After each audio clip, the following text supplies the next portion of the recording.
Entreprise missionnaire, aide missionnaire internationale, géant spirituel. George Mueller de Bristol, Angleterre, né en Allemagne, partie 3, dernière partie. J'aurais pu enseigner beaucoup d'autres choses, plus en détail, mais j'ai autres enseignements à faire. Information clé et aperçue.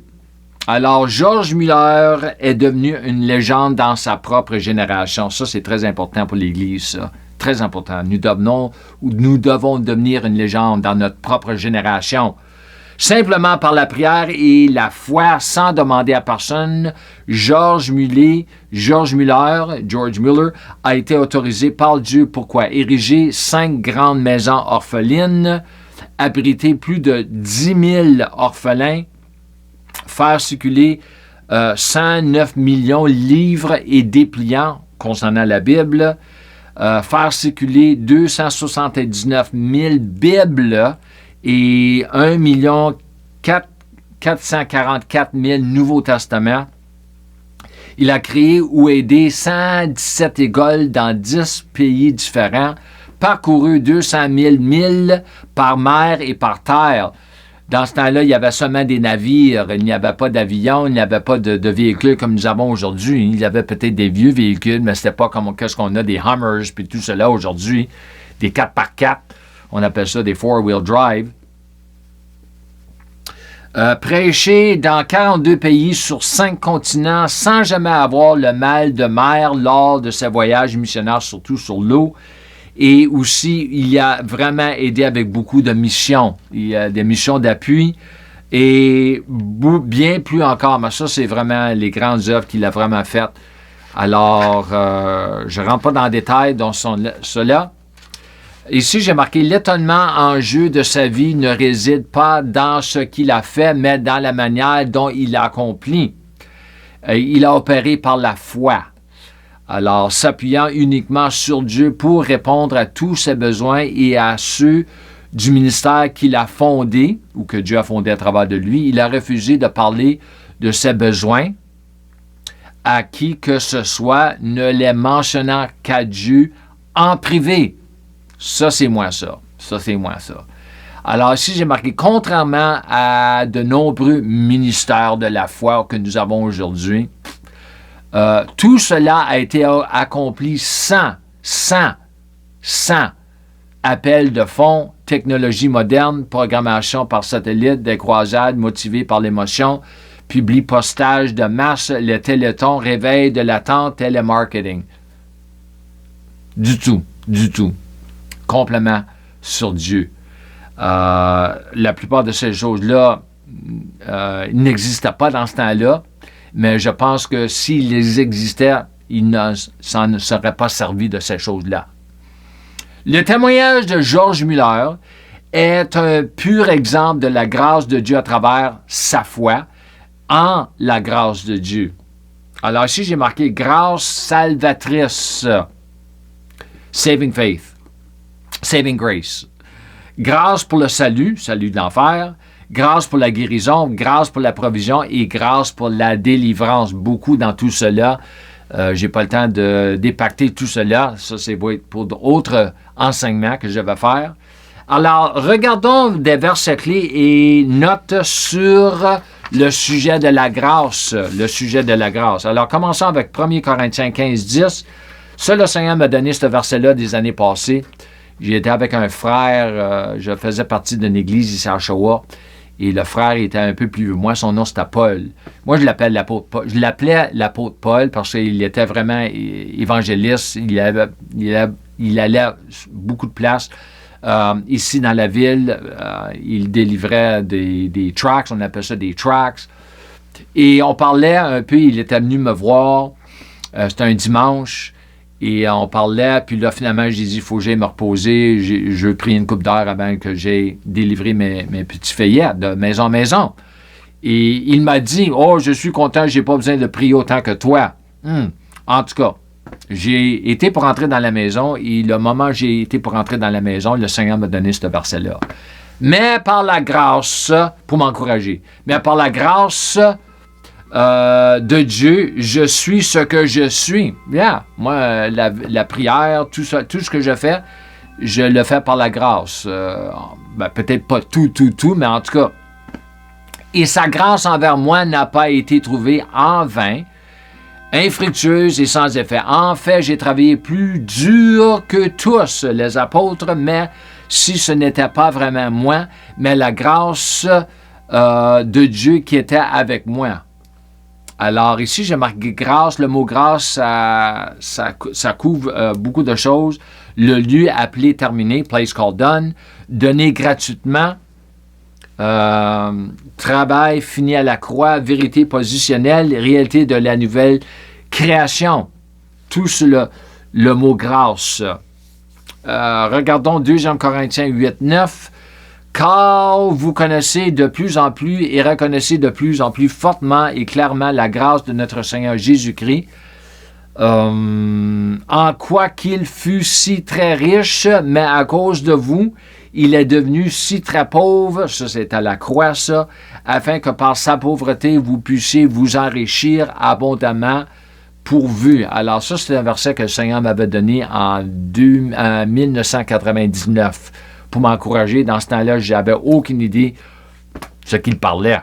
Il me l'avait donné à travers un prophète ou un homme qui était prophétique, je ne sais pas, mais en tout cas, il m'avait donné la parole pour m'encourager. En tout cas. Mais ça, c'est ici, c'est l'idée de la substitution. Quand Jésus était riche, il est devenu pauvre. Alors ça le substitut, le remplacement. Il y en a qui appellent ça le remplacement. Regardons 2 Corinthiens 9-8. Et Dieu peut vous faire venir en abondance toute grâce, toute faveur, toute bénédiction terrestre, afin que vous puissiez toujours et en toutes circonstances et quels que soient les besoins, être autosuffisants, posséder suffisamment pour ne nécessiter aucune aide ou soutien et fournir en abondance pour chaque bon travail et don de bienfaisance. Ça, c'est le verset que le Seigneur m'avait donné. Ce n'était pas 2 Corinthiens 8-9, c'est 2 Corinthiens 9-8. En tout cas, une petite faute, une petite erreur, mais je suis content que j'ai pu corriger. Note, chaque être humain sur la Terre, sur la planète appelée Terre, a eu et a accès à la grâce de Dieu par sa foi. OK? La foi de l'individu. Mais il faut qu'ils entendent. Ceci, ça a à faire avec la Grande Commission, l'Évangile, tout cela concernant l'Église. Alors, nous, quand nous amenons la bonne nouvelle à quelqu'un, ça fait partie de la grâce. Alors, il y a beaucoup de personnes en enfer aujourd'hui qui ne nous ont pas approprié cette grâce-là par la foi. Ils nous ont jamais entendu parler de la grâce. Alors, mais je pense qu'avec tout ce que nous avons ici sur la Terre maintenant, la technologie, je pense qu'il n'y a pas grand personne qui n'ont pas entendu parler de cette grâce-là, la bonne nouvelle. En tout cas, ça c'est un autre enseignement que je peux faire plus tard. La meilleure définition que j'ai jamais entendue d'un prédicateur pour le mot grâce était que Dieu voulait traiter l'humanité comme si l'humanité n'avait jamais péché ou tombé. Wow! Quand j'ai entendu cela, j'ai dit, exactement. Alors, ceci, ça a à faire avec le nouvel Adam. Dieu a envoyé un nouvel Adam pour remplacer l'ancien Adam, celui qui a tombé, pour commencer une nouvelle création à travers la nouvelle nature, la nouvelle naissance, et aussi qui nous sommes en Jésus, qu'est-ce que nous sommes en Jésus, et aussi qu'est-ce qui nous appartient en Christ, notre union avec Christ, le deuxième Adam. Parce que Jésus est celui qui est sans péché. Alors, quand tu es sans péché, Dieu il peut te donner des choses, il peut faire des choses pour toi parce que tu n'as pas de péché. Alors, dans notre union avec Jésus, le deuxième Adam, en anglais nous l'appelons The Sinless One, nous ne sommes plus en union avec le premier Adam. Là, Dieu peut vraiment nous agir avec nous comme ses fils. Mais la partie d'être sans péché, c'est seulement dans notre esprit et non dans notre âme. Alors, l'homme doit être converti. Il doit être sauvé, il doit être transformé. Parce que le vieil homme est encore dans l'âme. l'âme de l'homme, l'âme de la personne qui a été sauvée dans son esprit, régénérée. Regardons ici verset clé et note sur la foi. Alors, je vais enseigner quelque chose aujourd'hui que je n'ai jamais enseigné sur une vidéo encore. Et, en tout cas, premièrement, je vais juste partager une couple de paroles que le Seigneur m'a données concernant la foi. Il y a autre chose qu'il m'a fait voir, mais bref, la foi ouvre les portes, la foi met Dieu au travail, la foi a une voix. La foi, c'est faire confiance à quelqu'un que vous ne pouvez pas voir pour faire quelque chose que vous ne pouvez pas faire. C'est ça qu'il m'a dit une journée. J'ai partagé ça avec un frère qui est prédicateur. Il m'a dit, ça fait des années que je n'ai pas entendu cela. J'ai dit, moi, je n'ai jamais entendu cela. Le Seigneur me l'a donné probablement le soir avant. Parce que moi, quand le Seigneur me donne une révélation, j'aime partager tout de suite avec ceux qui veulent m'écouter. Alors, allons à des versets de foi. Commençons avec Marc 11, 22, 24. Très, très populaire avec les groupes charismatiques, les groupes de ceux qui font partie de la foi, de la parole de la foi. Et avec ceux qui ne croient pas dans cela, comme ceux des églises de dénomination, ils ne croient pas dans cela. Mais ils devraient croire, parce que c'est dans la parole, mais ça a été mal enseigné. Mais ils vont donner un rendre-compte une journée concernant cela. Alors Jésus répondit et leur dit, « Ayez foi en Dieu. En effet, je vous le dis, quiconque dit à cette montagne, soyez éloignés et jetés dans la mer, et ne doute pas dans son cœur, mais croit que ce qu'il sera fait, il aura tout ce qu'il dit. » Tu parles d'une promesse, toi. Wow! C'est pourquoi je vous le dis, toutes les choses que vous demanderez en priant, croyez que vous le recevez et vous les aurez. Il n'y a pas de mots pour expliquer cela. C'est vraiment une promesse tellement encourageante, mais le problème, si je peux dire, il y a un problème, pas avec la parole, pas avec Dieu, mais avec nous, c'est que ça doit être enseigné concernant notre filiation. Marcher comme des fils, parce qu'un fils n'a aucune volonté de soi-même. Jésus le dit lui-même, le fils ne fait rien de lui-même, il fait seulement ce qu'il voit faire le Père. Alors, ça, c'est à nous. Alors, quand nous marchons comme Jésus marchait, c'est là que nous pouvons marcher dans ces grandes promesses. Ici, j'ai marqué, vous ne prendrez jamais ces 3 versets tant que vous n'aurez pas compris verset 14 et verset 20 dans le même chapitre, Marc 11, ainsi que Genèse 1, 3 à 4, y compris Romains 4, 17 à 21. Alors, regardons Marc 11, 14 et 20. En réponse, Jésus lui dit, à qui? À qui? À le centurion? Non. Le centenier? Non. À ses disciples? Non.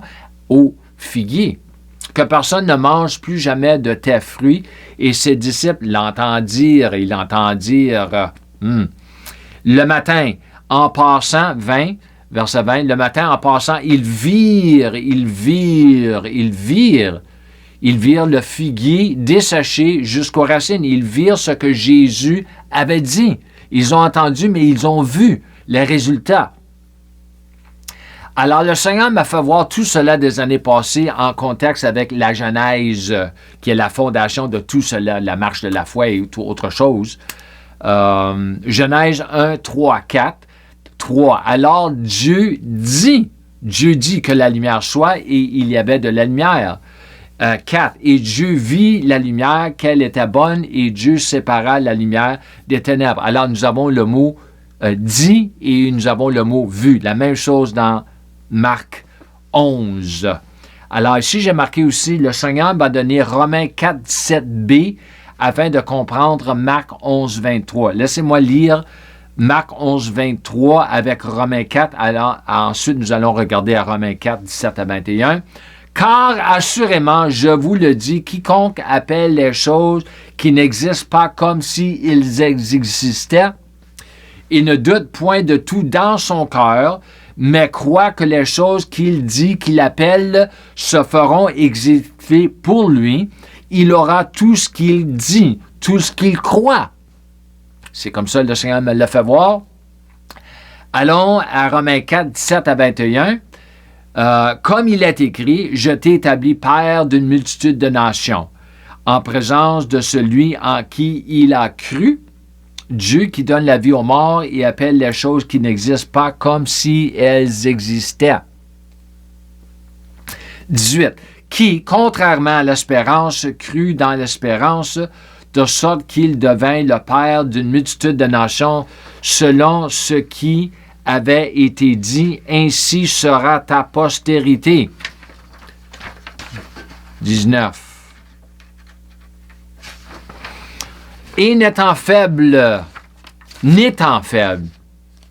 dans la foi, il ne considéra pas son propre corps déjà mort depuis qu'il avait environ 100 ans et la mort du sein de Sarah. Il n'a pas vacillé devant la promesse de Dieu par incrédulité, mais il a été fortifié dans la foi, rendant gloire à Dieu, et étant pleinement convaincu que ce qu'il avait promis, ce que Dieu avait promis, Dieu pouvait aussi l'accomplir. Alors ici, j'ai marqué « être pleinement convaincu » égale, ça veut dire une grande foi, verset 21. Et aussi, j'ai marqué ici « il ne considéra pas, verset 19, au lieu de « il considéra ». Il y a beaucoup de traductions, c'est marqué « il a considéré ». Non, il n'a pas considéré. Parce que ça, c'est clé. Ça, c'est clé. Ici, j'ai marqué « ne pas tenir compte de votre situation ou de votre environnement, mais tenir compte de sa parole et de sa promesse est la clé pour devenir fort dans la foi, ne pas être faible dans la foi, ne pas vaciller devant ses promesses. » Ça, c'est la clé. C'est la clé.